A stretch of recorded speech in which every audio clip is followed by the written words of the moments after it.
75,653 people showed up to Mile High to root on the Broncos on Monday Night Football. And the Broncos delivered.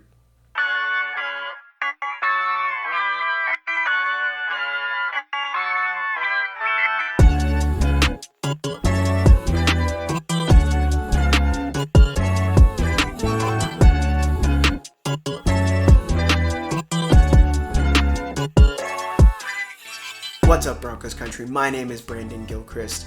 Well, a thunderstorm that delayed warm-ups didn't keep our Denver Broncos from delivering the most complete performance so far this season, dominating the Cincinnati Bengals in a 28-3 no contest. Let's talk about some of the key elements of this game. First off, running game, ladies and gentlemen.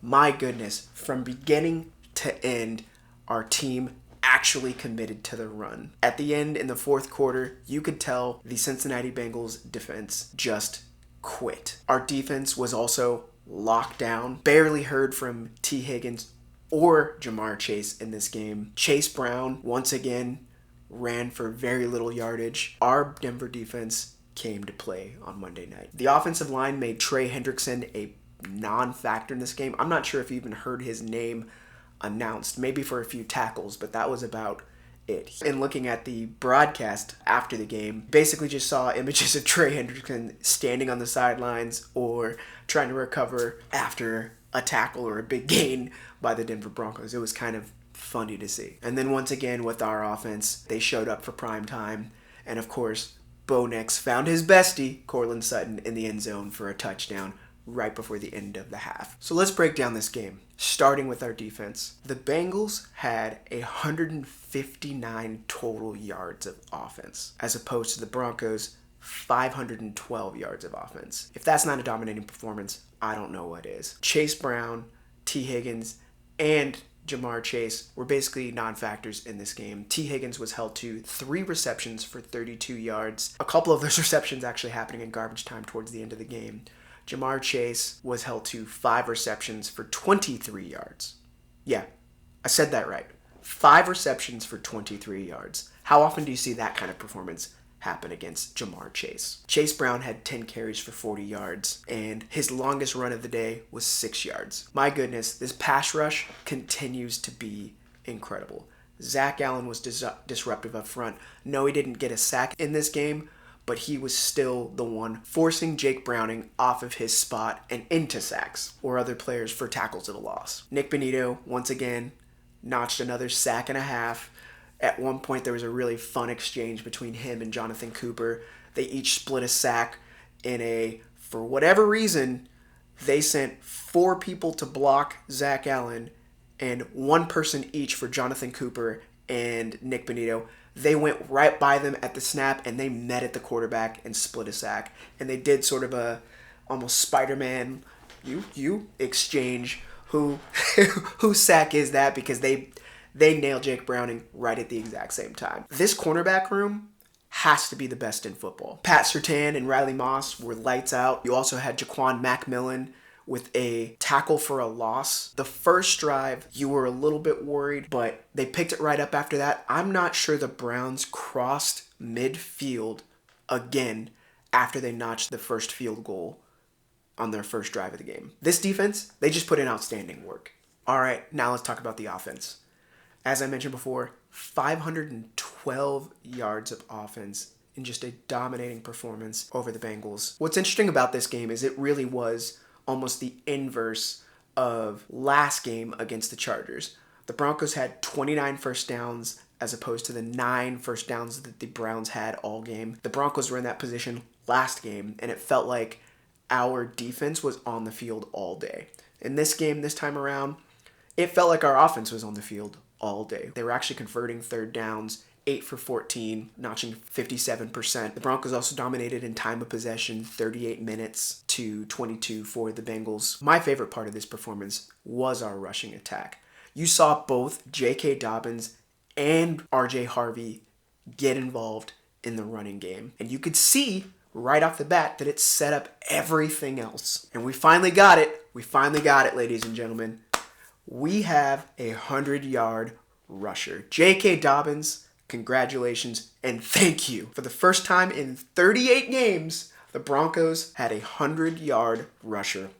J.K. Dobbins notched 101 yards on 16 carries, putting in yeoman's work on Monday night. I love J.K. Dobbins, man. That guy, he has incredible vision and patience behind the line, allowing blocks to set up. And you see RJ Harvey picking up some of that as well. RJ Harvey himself had 14 carries for 58 yards. He also notched a receiving touchdown. He was used a little bit more in the passing game. You're really starting to see what this running back room is capable of, and you finally are starting to see an identity come together, and that's exciting. The other component might be my favorite part of the running performance is that you saw blocking not just from the offensive line. Receivers on the perimeters are doing their job and they're blocking. And there were a couple moments in this game. Bo Nix handed off to Marvin Mims on basically a little end around.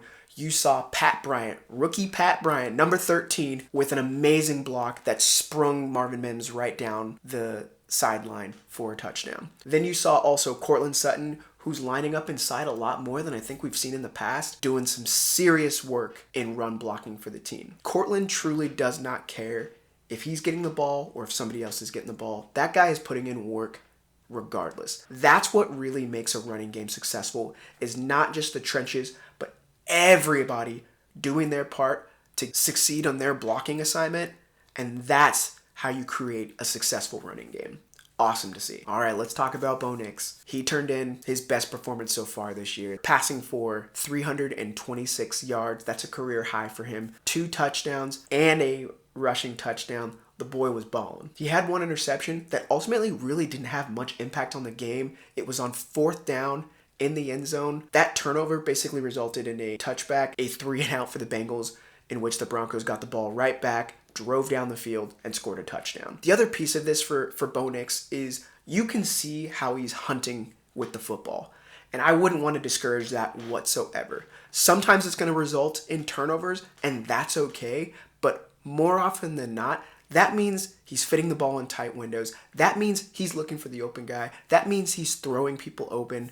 He's hunting with the football, and I will take that all day. I love Bo Nix's performance in this game. I want to see more of it. One of the things we talked about was how Bo Nix handles pressure. And I don't know if he heard the noise out there around how he handles pressure, but my goodness, some of the stats coming out of PFF, Bo Nix under pressure tonight was 12 of 15 for 153 yards and a touchdown. I'd say that's a night and day change from what we were just talking about when it comes to his performance under pressure. The other piece that I really loved, and we talked about, was more receivers getting involved in the passing game. It seemed like each week so far had been one receiver who got the ball, and then the rest were non-factors. Well, this time around, you had a much wider distribution of the football, which ultimately it's going to make this team much harder to defend. Marvin Mims turned in 6 receptions for 69 yards and a rushing touchdown. Courtland Sutton, 5 receptions, 83 yards and a touchdown. Troy Franklin, 4 receptions, 55 yards. I also do want to take note of 2 big drops. I think, at least right now this season, that's going to be a thing for Troy Franklin, where he's going to make some big catches. He's definitely made improvements in the offseason, but we're just going to see here and there frustrating moments in drops for Troy Franklin. It's really a concentration thing for him. I believe that will get better. Evan Ingram was targeted 7 times in this game. They are trying to get him involved and get him up to speed after his injury. 4 receptions for 29 yards. He also had 1 or 2 drops. I'm not going to say make me worried. I'm going to say it's more of a rust factor that we hope will get cleaned up here going forward. You can start to see really all of the tight ends and how they're going to be used in this offense starting to turn on. Well, on the special teams side, no field goals needed in this one. Jeremy Crawshaw, not his best performance by any means, but still serviceable, and it was enough for us to be able to beat the Bengals. All right, let's talk about build the bunker or bring the thunder. In terms of building the bunker, there are a couple areas that we're definitely going to need to be watching out for. Number 1, still too many penalties in this game. We had 7 penalties for 72 yards. Luke Wattenberg, the center, number 60, had 5 penalties by himself. I think it just got in his head this time around, and I would expect that to be cleaned up. They have a lot of faith in Luke Wattenberg, and I'm going to trust the coaching staff on this one, but it is definitely something we're going to be keeping our eyes on. The other thing we're going to be keeping our eye on is the middle of the field for our defense. I still think there's some vulnerability when it comes to our linebacking core. It is something, if nothing else, we're going to have to address in this offseason. Alex Singleton, like I said, he's not the coverage guy, but he is the leader of this defense. He's the green dot guy. He calls the plays. He helps people get lined up. You could see it with him helping Owazarike between snaps and between plays. It's hard to get someone like that off the field, and like I said, he is technically kind of playing out of position right now. The coverage linebacker piece is the area that's an issue for us. Not sure there's going to be somebody in free agency that we can acquire. It may just be us building the bunker and huddling down and waiting for Dre Greenlaw to get on the field because we need him. In terms of Bring the Thunder, there are a couple things that I really enjoyed about this game and being in the atmosphere. This year, there is a huge focus on bringing back home field advantage for the Broncos when it comes to altitude, when it comes to the noise, and getting the crowd involved. They really want to make Mile High a tough place to play again. One of the things they're doing during the pregame ceremony is actually educating the crowd on when to get loud. So you normally, of course, always see something around encouraging crowd noise on the big screens, but they went through and actually did a tutorial of, hey, we also want to disrupt the huddle this year. So we want you getting loud during the huddle. We want you also getting loud as they move up to the line of scrimmage. They want you getting loud in both of those elements to cause false starts, to cause them to not hear the play call, to just overall create confusion for the opposing offense when they're on the field. And I think it's working. The crowd was absolutely responding in those moments, and I believe that resulted in either 3 or 4 penalties, delay of games, false starts for the Bengals. Definitely want to see more of that. Another note that I know was getting some talk out there is Alex Polcheski. And I want to, just from my perspective, explain what was going on with the cheers that you might have been hearing when they did 63 reported as eligible. This goes back to last game. Alex Polcheski comes in the game when the Broncos choose to do a heavy set and want to run the football. And it's awesome to see because it means, hey, we're going to run the football, try and stop us. And they did that a ton. They also did that for the first home game. And this is where Alex Polcheski's name got called 5, 6 or 7 times in a row. And the crowd started to notice. So when his name wasn't called, they were sort of, oh, what, he's not in the game again? And then his name would get called because he'd come back out there, report as eligible, and the crowd started to cheer and encourage that on. I think that's going to be a thing this year. Every time he reports as eligible, you're going to hear cheers from the crowd. It's going to be crazy if the Broncos ever choose to throw to him. I think it's going to be a huge culmination and celebration for everyone involved. But that's really what it goes back to, is he's coming in the game quite often, and the crowd has noticed, and now it's become a thing. All right, let's give some weekly salutes. One cool thing coming out of this game is that Sean Payton just tied his mentor, Bill Parcells, in 172 career wins. Tied for 16th in most all time. Kind of a cool thing for him because he constantly talks about Bill Parcells and some of the things that he's learned from him. How cool is it for Sean to be able to now be in the same conversations as his mentor? I'm sure that's a personal moment of pride for him that he'll celebrate privately. I just wanted to say congratulations to Coach because he's doing an amazing job, and you can see imprints all over this team, his philosophy and things that he learned from Bill Parcells being implemented on this team, and it's working. Congratulations to you, Coach. I also want to recognize Jonathan Cooper. Because Nick Bonito's on the opposing side, you see him grab a ton of attention in headlines, but Jonathan Cooper is a workhorse. Jonathan Cooper is a heart and soul when it comes to this pass rush. He notched half a sack splitting it with Nick Bonito. He had an awesome passing breakup as well. That guy is disruptive in the backfield. He continues to be that game in and game out. Just want to recognize that man for his performance and contributions to the Denver defense. And then finally, I actually want to give a salute to Broncos ownership. They continue to set the standard, man, when it comes to sparing no expense in supporting this team. Before Monday night, I guess it was during the summer, they actually installed lights, 15 per roof, so 60 more lights on Mile High to light it up better at night.